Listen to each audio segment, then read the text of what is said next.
Craig and Karen Kaylor are the toast of their small southern town. I was probably a little jealous of him because he had a beautiful wife, 3 fabulous kids. But over time, the illusion crumbles. Their life was seeing the front of a beautiful house, but the backyard is a mess. Beneath this perfect facade lies a dangerous mix of sexual obsession and violence that will destroy everything they have. It was just total shock. There is no comprehending it. Love may be blind and marriage bliss, but divorce is murder.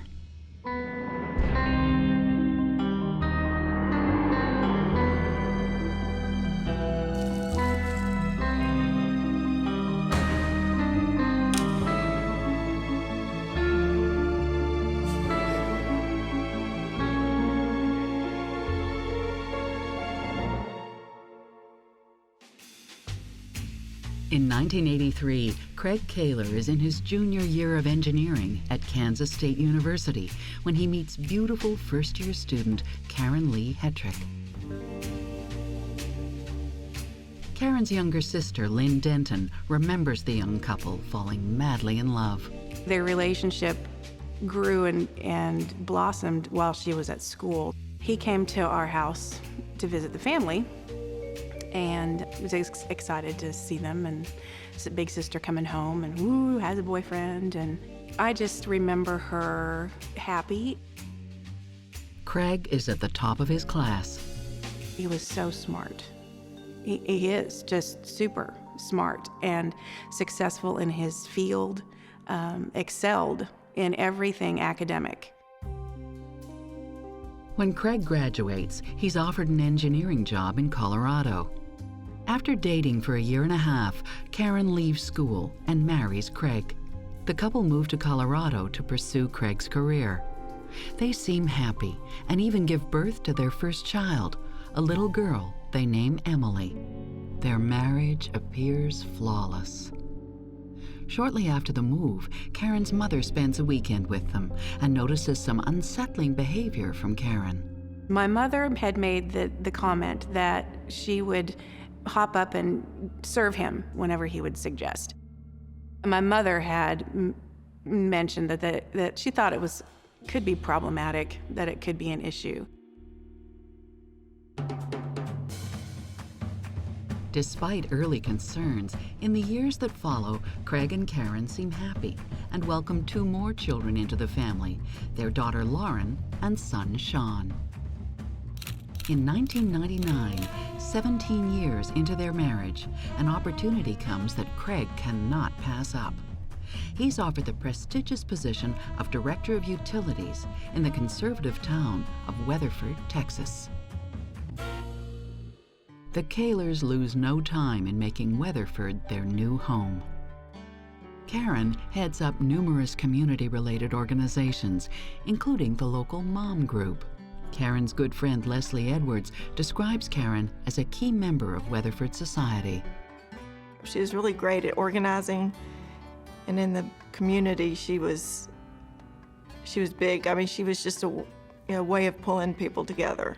Weatherford resident Sherry Coles and Karen become close when their kids become best friends. If she decides to do anything, it's either full out or she didn't do it at all. So whenever she decided that she would be president of the Moms Club, she was full out president of the Moms Club, organizing things, making sure things happen, getting people involved. Sherry's daughter, Cheney Coles, is Emily's and Lauren's friend and bandmate. Emily and Lauren and I had a band. It was called Days Off. We played a lot of places in Weatherford, and we basically got our version of Small Town Famous. They were practicing one day at our house, and Karen came in to pick up Emily, and she sat back and she listened to them for a while. And she said, "Oh, you guys need help." And that was it. She was in, and she was practicing with them, and she was teaching them, and she made sure they got their rhythms down and got their harmonies right. And from then on, she was the band mom. Karen was amazing. I love Karen. We called her our mom manager, and she was always there at band practice to help us push forward. She was always looking for new ways for us to play. For his part, Craig is described by his neighbor Norman Edwards as hardworking and successful. To me, Craig was just a normal guy. He liked to play baseball. We played baseball with the kids. He loved to take his son fishing. He even taught him how to fly fish, hunting. He bought a go-kart. Craig is very much the provider for the family. He really took that as a big responsibility and seemed that was really, really important to him. He'd work on their cars, or if they needed help with cleaning, getting the boats ready to take to the lake. And yeah, he was a regular, dad. What wasn't so regular were the restrictions Craig placed on Karen. She has a strict allowance, and Craig goes through all her receipts. Even though there was plenty of income coming in, everything that she purchased, whether it be for the family, the kids, or for herself, had to be accounted for. It was everything. Clothing purchases, grocery purchases, everything. Karen's friends soon notice that something even stranger is happening at the Kaylor household. Well, we could never call the house after 8. And the first time I did, she grabbed the phone and was whispering. And I said, Karen? Because it was like 8 o'clock or just a little after 8. And she goes, I can't have any calls after 8. Because Craig and I have to be in the bedroom at 8:30 because we have sex every night at 8:30 and it's expected. Just about everyone knows about this rule in the Kaylor marriage. He had expectations of her every night. Everybody knew it. Neighbors knew it, kids knew it. Everybody just kind of went, okay, and it seemed odd, but, they were happy with it, so who am I to criticize? Karen was never, it was not like, oh, got to call Craig, or, oh, got to tell him where I am, or anything like that. That, some people in controlling relationships have to do. I asked her, what if you don't feel like having intercourse that day or sex with your husband?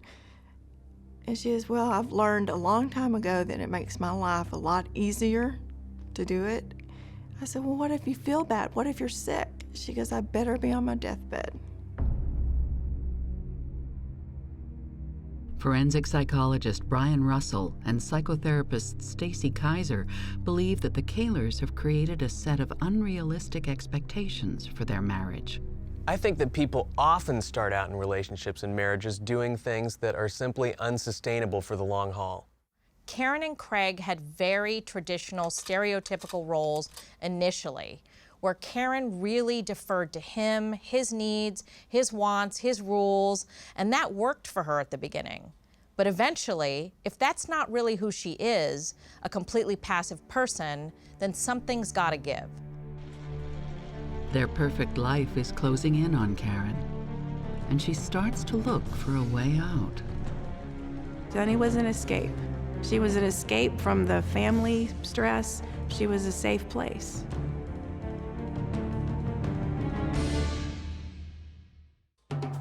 The Kaylors are picture perfect. Craig is a successful engineer.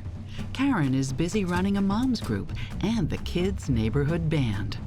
They were the Leave It to Beaver family. They were the perfect little sitcom family.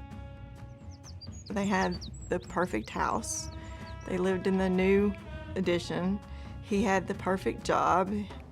It was something every wife would want. Craig and Karen are so good at keeping up appearances that no one notices the cracks in the veneer. In reality, their relationship is on the brink. I was over for coffee, and she had mentioned that Craig was asking her to do something in the bedroom, and sexually, that she was not going to do. Karen finds Craig's demands increasingly strange and unbearable. It was because he wanted to bring a third person in, and he just wanted to watch. I said, Karen, you are married, that is true. But if he wants you to do something that you don't want to do, it is still your right to say no. You don't have to do what he wants you to do right now. You don't have to. When you get into a marriage, you form sort of a contract. Not just a marriage contract, but a contract of how your relationship is going to go. Who's going to take out the trash? How often are you going to have sex? But what I see happening over and over again in relationships is that oftentimes one person wants to change the contract. And most of us don't have the skills to sit down and say, hey, look, I don't want to do it this way anymore. Karen decides she needs an outlet and sets her sights on getting a personal trainer at a local gym. Craig won't give Karen money for the membership, and so she has to raise the money on her own. She'd make cakes for people and get enough money and get herself a personal trainer. That way, there was no accounting for the money. Before long, she's a gym regular. Craig accepts her new interest as long as she's home on time to take care of the kids. Karen totally throws herself into working out and is soon hired as a fitness instructor. Then, she meets a woman who will change her life forever. Her name is Sunny Reese. She's a beautiful fitness instructor at the gym, and she and Karen become inseparable. Their interests were obviously similar. They were both interested in fitness, and they were doing the same kinds of work and passionate about the same kinds of things. Over time, a more intimate liaison between the two women develops. Sunny was an escape. She was an escape from the family stress, escape from the marital stress, and she was a safe place. It would be really, really hard to live with a person who was that controlling that much of the time. And I think she was trying to figure out how she was going to give herself some sort of release and make herself feel better. An unfortunate amount of the time, I don't think people necessarily go out in search of a new romantic partner. They go out in search of social support. But they create a risky situation as they do that and end up in an extramarital affair. When the neighbors find out later about the affair, there is endless speculation about whether it was Karen or Craig who instigated the lesbian relationship. There was different opinions, there was different stories, there was stories that were just so far out there, and then there were stories that were right on. And if someone came to me with the story, I corrected them. No, that's not how it happened. Craig initiated this, not Karen. Some people believe Craig initially encourages Sunny and Karen to be intimate because he wants to watch them have sex. He encouraged them to have their girl trips, their girl weekends. He encouraged their relationship to grow, which was kind of strange. Karen told me that this was her reward for being a good wife and mother for all these years. I thought that was awfully odd and inappropriate. Something was definitely wrong within the marriage. Others contend that Karen introduced Craig to Sunny and that he was trying to include himself in Karen's new relationship. I've been told, I don't know directly, that Craig was completely aware of the relationship and that he was perhaps interested in being part of it. I always think that neighbors and friends think they know a lot about what's going on in someone else's relationship. But the truth is, most of us know very little. Ask yourself what your neighbors really know about you. When I hear neighbors and friends recounting stories, what I know is that it's their perception combined with what they think that they heard. Karen told me she fell in love with her. I asked her, do you love her? And she said, I do. She fills the void that Craig doesn't fill. Did I want to fall in love with her? No. Was my intention to fall in love with her? No. Am I a lesbian at birth? No. This is a choice. I've chose to be a lesbian, and I love Sunny. I think that there's a possibility that she is a homosexual and was not in touch with that because she was young when she met him, or because she believed in sort of the illusion of family and felt like she needed to put those feelings aside and go have a husband and children. Generally speaking, I don't believe that you just wake up one morning and become a lesbian. Sonny and Karen's relationship, initially accepted by Craig, and maybe even created by him, is now out of his control. He is perturbed about it, but totally helpless. Craig was getting a little jealous because of, I guess, how close they were getting, and he knew Karen was falling in love with her. He had a plan for what he wanted this relationship to be like, and it didn't go that way, and it kind of blew up in his face. The conservative town of Weatherford still has no idea about the love triangle that is unraveling next door. I think that Craig and Karen are master illusionists.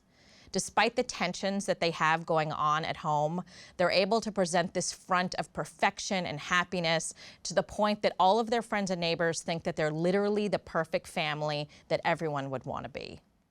I've made the analogy that their life was like seeing the front of a beautiful house. Gorgeous, everything's perfect, immaculate, in its place, spectacular. But the backyard is a mess. So whatever everybody sees is awesome, but the stuff you don't see was a complete wreck. When a job opening comes up in Columbia, Missouri, Craig takes it. It's an opportunity to get Karen away from Sonny and from Weatherford. I think he was hoping that the move would fix everything. And I think his hope was, with separation, everything would go back to, quote, normal. Karen is upset that he is uprooting her life and family, but Craig insists. And it felt like home to her, and she made it very clear she didn't want to leave. But of course, he didn't care. He was the man in the family, and they were going to do what he said to do. But when they move, Karen and Sonny's relationship simply continues long distance through emails and visits. The affair is about to send the marriage off a cliff. I've never given anybody a bruise because I've hugged them too hard.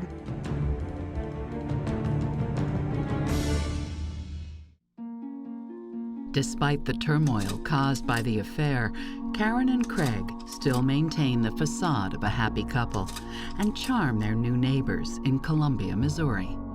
But the relationship deteriorates when Craig realizes that Karen is still in touch with Sonny. He begins to monitor her activities. Craig went through Karen's purse and found a birthday card, or it could have been a Valentine's card, I don't know, it was a card. And Sonny had sent it to Karen and just loved Sonny. I mean, it was just like a girls send each other cards for holidays, and he threw a fit. But he'd go through her purse, he would check her emails.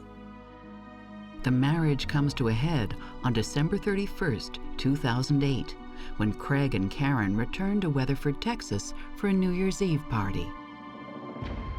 Sonny is there. Well, that New Year's party, I wasn't there. I was in the middle of taking down my Christmas tree, and I get this call from Craig, and he tells me that my sister's doing horrible things, and I sympathize with him for a moment.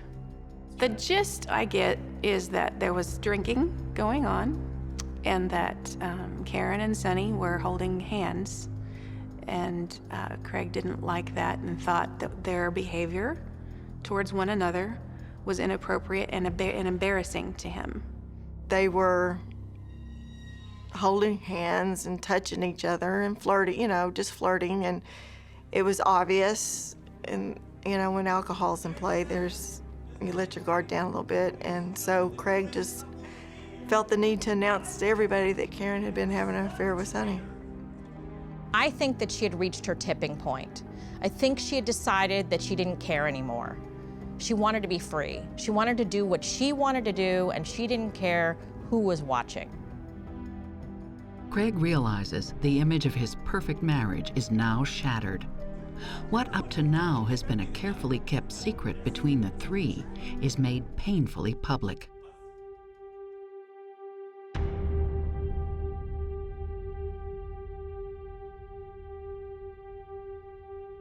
The fallout from the kiss leads to what friends describe as the worst New Year's ever. The town of Weatherford was shocked. It was something that just doesn't happen around here. If it does, it's swept under the rug. We just don't talk about it. Craig is distressed by the turn of events and that their secret has been exposed. The perfect facade was being cracked, and the public could see what maybe he didn't want them to see, and he was embarrassed. It was an embarrassment for him. He created this, and then all of a sudden it's falling apart in front of his eyes and in front of friends that he wanted to carry on the facade of the perfect family with the perfect children and the perfect house, and it wasn't perfect. Here we have Craig, who we know likes to be in control, and he likes to have his wife under his thumb. And now we have her beginning not only to slip away, but blatantly pull away. She's making dramatic moves to get away from him and go into the arms of someone else. Any person that is as controlling as Craig would begin to panic and begin to get anxious. That was probably somewhat of a tipping point for Craig in terms of where his anxiety had been and where it was going to spike after that. 28 days later, Craig Kaylor files for divorce. She moves her bed into another room and starts sleeping there. Craig calls all of Karen's relatives in an attempt to salvage his crumbling marriage. It was devastating for him. He never really understood why she would want to leave him. The pervading theme in all of his communications was, I don't understand why she wants to leave me. I don't understand why something else would be better than me. You need to talk some sense into her. It wasn't just me he would talk to on the phone or email.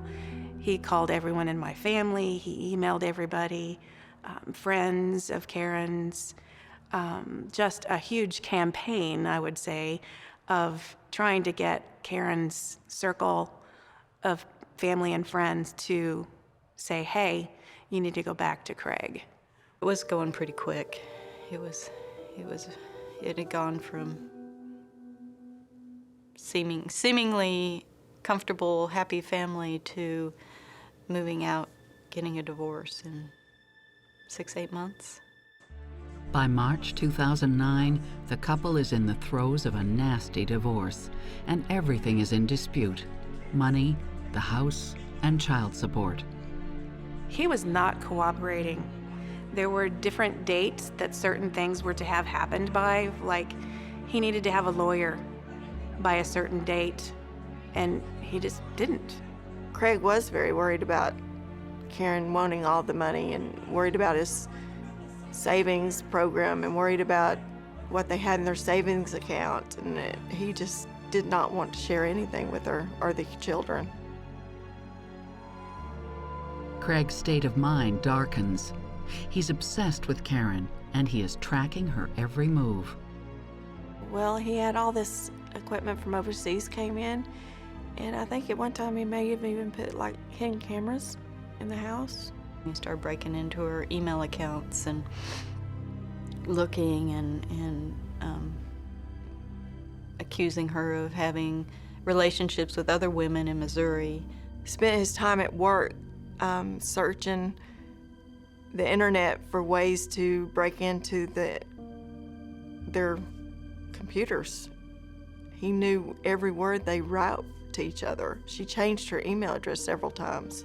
Craig was following one of her new friends, and this friend let Karen know, hey, your husband's been hanging out on my street. What's up with that? Craig is relentlessly stalking Karen, and I think it's because he has literally become obsessed with her. He has nothing else left.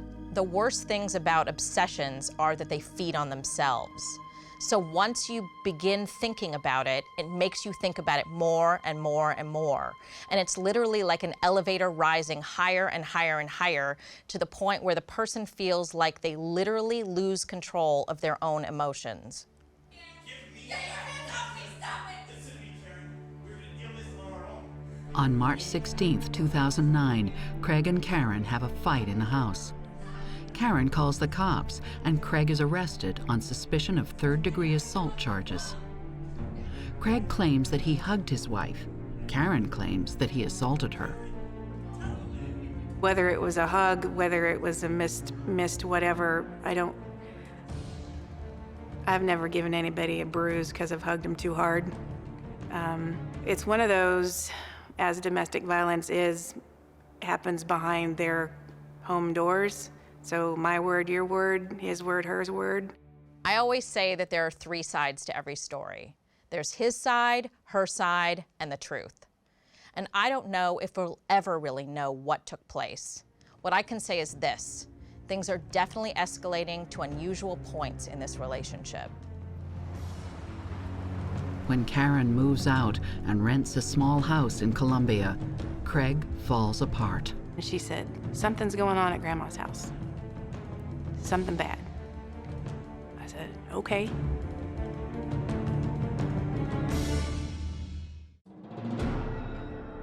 The relationship between Craig and Karen Kaylor takes a dramatic turn for the worse after Karen has Craig arrested for domestic violence. Karen and the 3 children leave the house. Craig becomes depressed. He has trouble coping and begins to suffer from anxiety. He sees a doctor who prescribes him anti-anxiety medication. Craig is so consumed by his failed marriage that it severely compromises his work. He had a binder that he would carry around and show people pictures of his perfect family and say, look, why on earth would anyone want to leave this? And it became an issue that his boss had to address. So he was having trouble at home and at work dealing with it. In September 2009, he's asked to resign. The longer you maintain an illusion, the more drastically it hits you when it starts to fragment and go to pieces and fall apart, and the more drastic response you may have.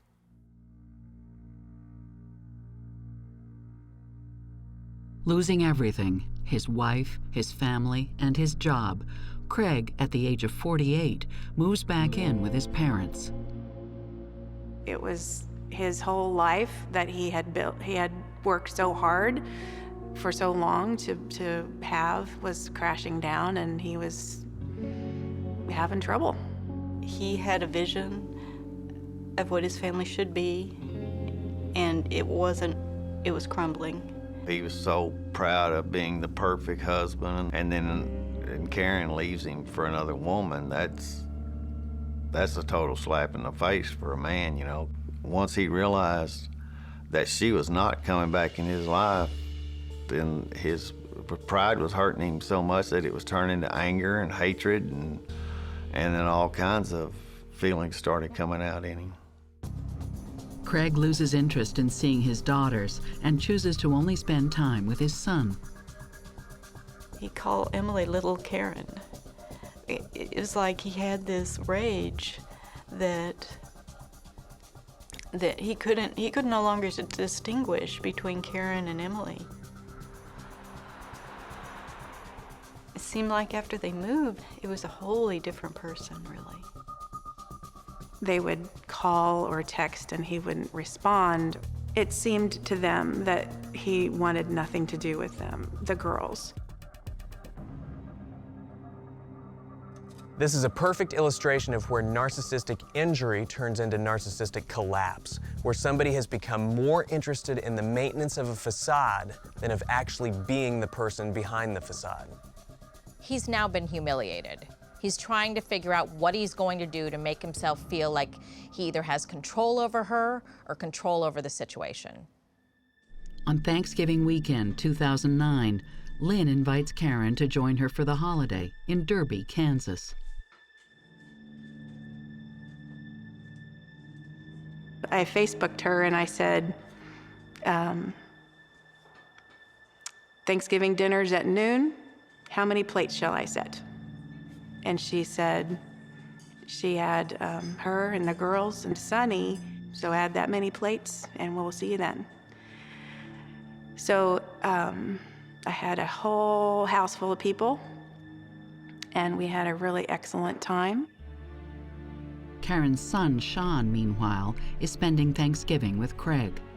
Karen wants the entire family to visit her grandmother during the holiday, so the next day, she decides to pick Sean up from Craig's parents' house in Meriden, Kansas. Lauren, Emily, and Sonny are all in the van with Karen. They're very nervous. Craig's escalating obsessive behavior towards Karen has put everyone on edge. I talked to her Tuesday before Thanksgiving, and I asked her, "Aren't you afraid? Karen, aren't you afraid Craig's gonna hurt you with kids?" And she says, "Absolutely. Absolutely, I'm afraid he's gonna hurt us." And I'm like, "Well, be very careful Thanksgiving weekend." And she said, "Well, we're gonna meet at a place to exchange the child, and I won't be by myself." But that was a touchy situation. Sonny was with her when they exchanged the child, so it was kind of awkward, I imagine. Sean gets in the van without incident. Karen heads towards her grandmother's house 30 miles away in Burlingame, Kansas. That evening, Karen's sister Lynn gets an alarming phone call. Something's wrong. I got a phone call from my aunt, and she said, "Something's going on at Grandma's house. Something bad." I said, "Okay."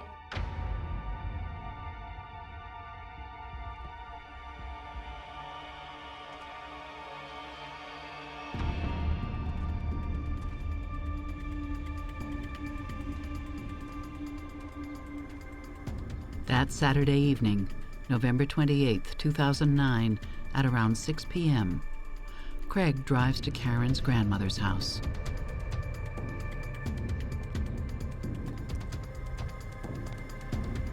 With a semi-automatic rifle in hand, he enters the house without warning.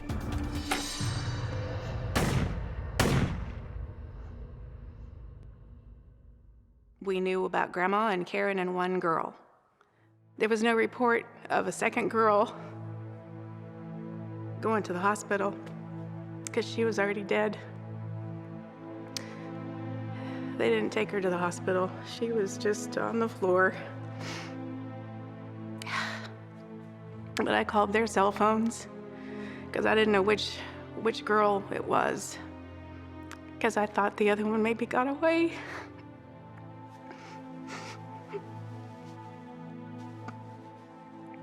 I said, "This is your Aunt Lynn. Call me. I know you're scared, but call me."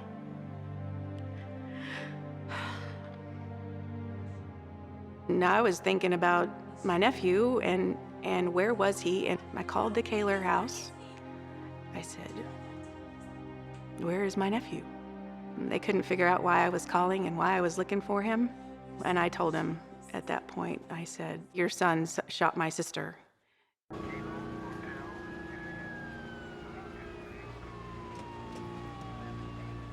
Craig shoots his ex-wife, Karen Kaylor, her grandmother, Dorothy White, and his two daughters, Emily, 19, and Lauren, 16. He shoots 7 times, and all 7 shots reach his 4 intended targets. They are all killed, except for Karen's grandmother, who dies 4 days later at the hospital.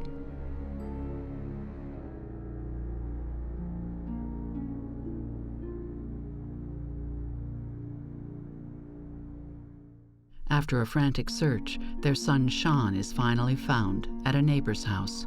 He had run away barefoot and coatless to the neighbors to call 911. He was in their custody, protective custody.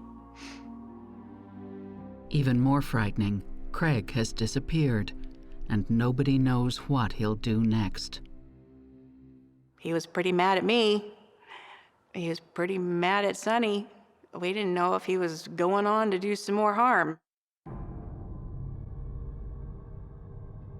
After an intensive 13-hour manhunt, Craig Kaylor is finally found, wandering on the side of a road, and is picked up by the Kansas Bureau of Investigation.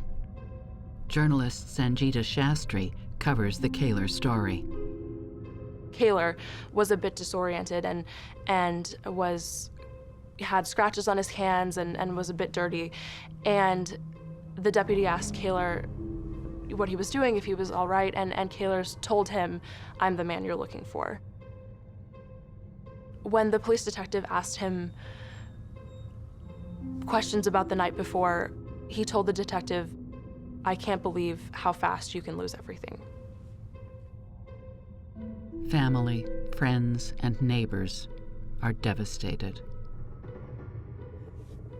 It was complete disbelief. Like, I mean, you see shows on TV all the time about things that happen. You see things like this on the news, but you always think, oh, that's terrible, but then go on your merry way. Like, you never think that's something that's gonna happen to you or someone you know or someone you're close with.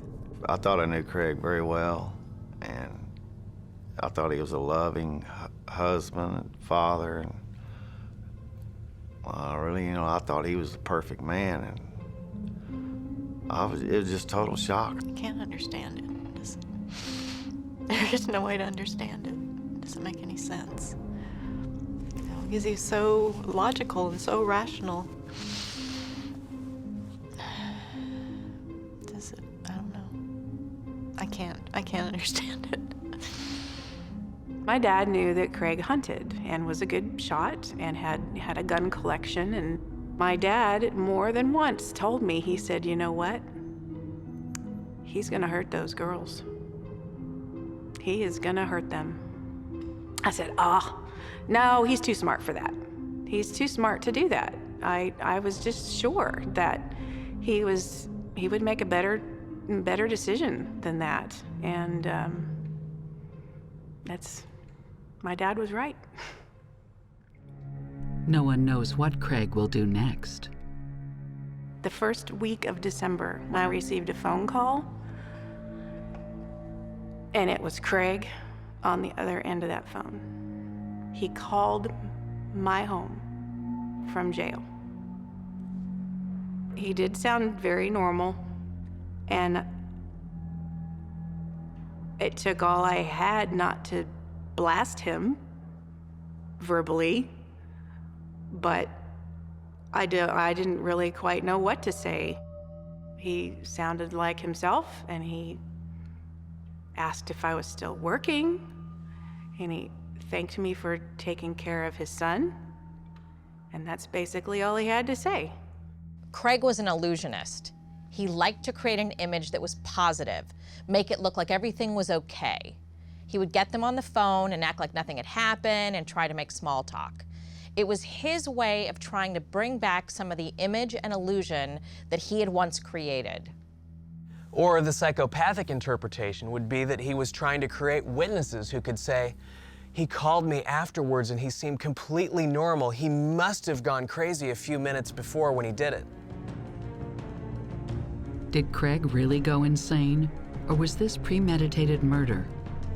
Craig's future, in fact his very life, depends on the answer. The jury returned to the room after 2 hours, and Craig Kaylor was simply staring ahead and did not have an expression on his face.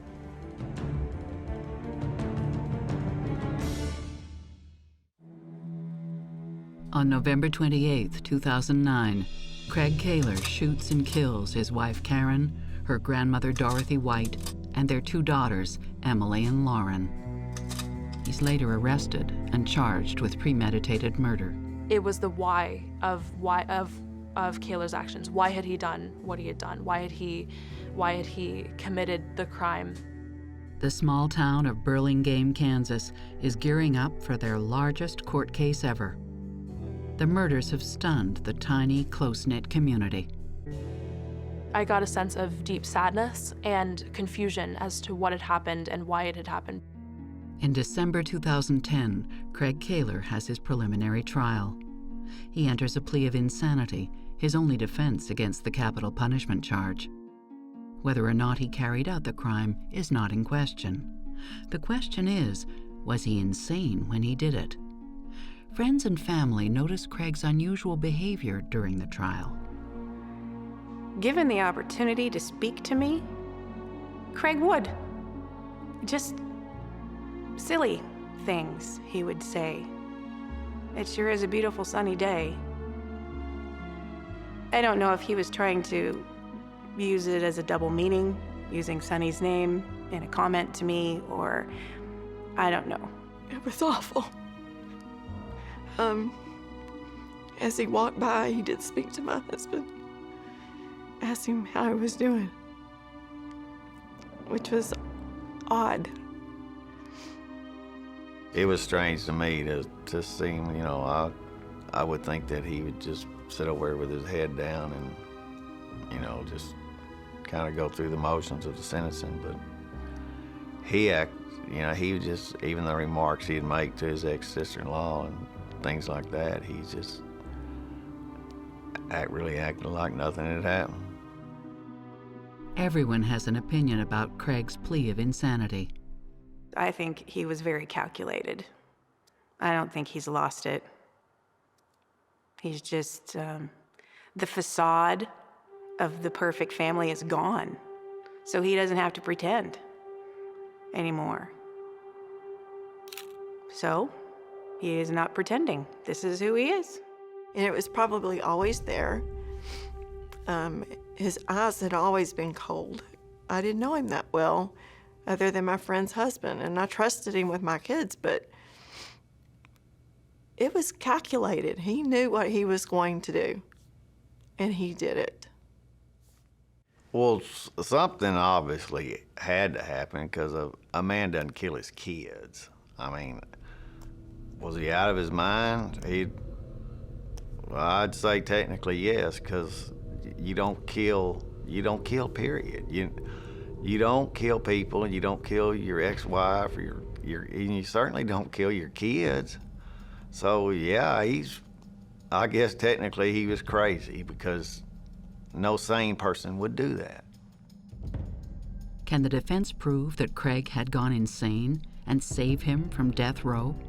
Defense attorney Tom Haney said that this was a tragedy, that it was something that shouldn't happen to any family, and that no person in their right mind could do such a thing. And that was really the core, I think, of the defense's argument, was that Craig Kaylor was not in his right mind when he shot and killed 4 of his family members.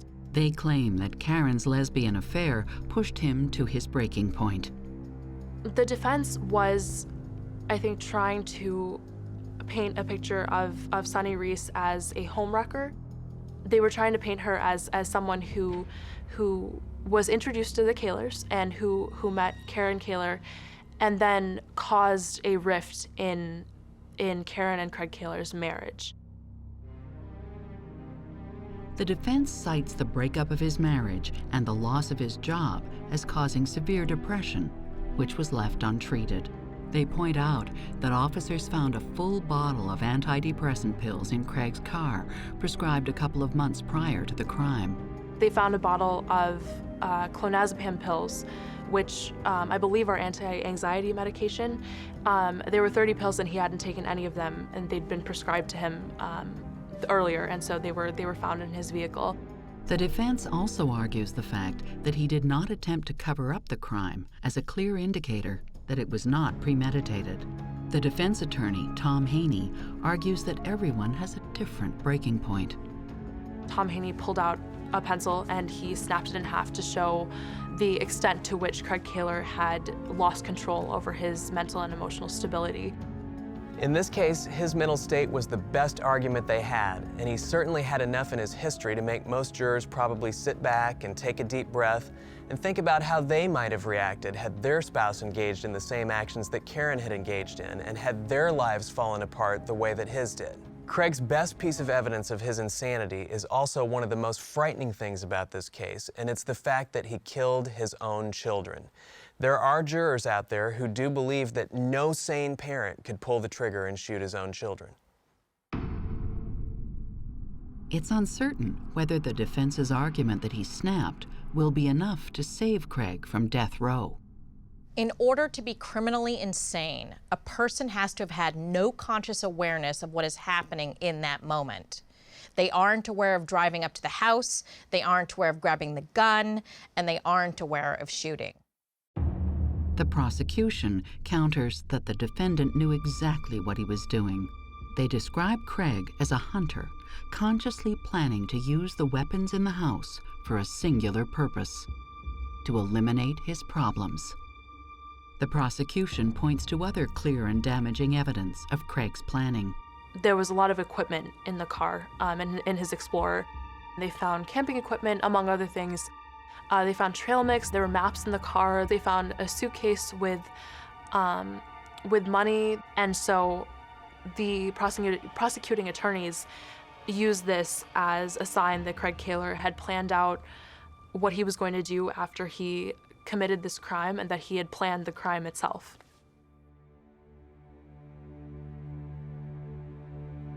The prosecution presents some disturbing evidence. They claim that blood trails in the house indicate that Craig Kaylor tracked his targets in White's home with a semi-automatic rifle and moved room to room as if it were a hunt. He shot Karen and made her lay there on the floor and watch him chase the girls down and kill them. He made sure that she sat there and she could not move. He shot her in the back so she was paralyzed and could not move. He planned it exactly, and he made her lay there and listen to him kill those girls. Craig shot 7 times and did not miss a target. I mean, Craig didn't miss. If he had lost control of his decision-making and all of this, he would have missed his targets. There were 4 people in the house. He made 7 shots and didn't miss. There were no stray bullets. He had a long drive between his parents' house and my grandmother's house. That was a long time to sit and think. You don't just lose it and sit on it in that amount of time, and he had to decide to drive there. In my opinion, he let Sean go. If he'd wanted to kill Sean, Sean had been dead, and he was not out of his mind. If he was out of his mind, he'd have shot Sean. The prosecution conclude their arguments with the dramatic statement that Craig didn't snap, that he was in control. What we see is that he loaded his car with guns and ammunition. He drives an hour to the house where he knew they were living. He shot everyone but his son, and then after the crime, he said, "Oh no, I messed up." Those, to me, are all signs of somebody who was lucid and aware of what they were doing. Craig's fate now lies in the hands of the jury. Are they convinced that he's a regular American guy who lost his mind? Or is he a cold-blooded murderer? The jury returned to the room after 2 hours, and when they returned and each stood and gave their decision, Craig Kaylor was simply staring ahead and did not have an expression on his face. On August 25, 2011, the jury rejects the insanity plea and returns a guilty verdict of capital murder. The court sentences the defendant for the crime of capital murder to death. On October 11, 2011, the judge formally sentences Craig to death by lethal injection. An appeal is filed automatically after the sentence. No matter what, Craig Kaylor will never go free again.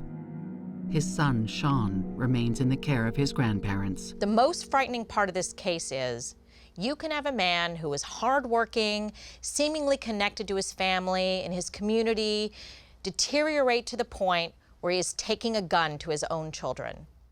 It's a more gradual, insidiously encroaching kind of a fear that your spouse could evolve from this well-put-together, well-behaved, respectable businessman into somebody capable of mass murder. His old friends wonder if they will ever be able to forgive Craig. You know, if there was any sign of remorse, any personal responsibility being taken on his part, I might, but there's not. It's not. So I can't. I could feel sorry for him if I felt he felt something, but I don't think he does. I just don't see how Craig could have done that. And I just can't fathom it. I still can't. There is no comprehending it. I mean, it's just something I'm gonna have to deal with the rest of my life. You'll never wrap your mind around that.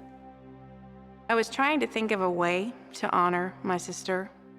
I mentioned it to Sunny, and she agreed that that was a great idea to organize a 5K run to benefit a women's shelter. The Karen K 5K was a one-time event, but personally, I try to do a 5K run around her birthday or Mother's Day to honor my sister and nieces and grandmother.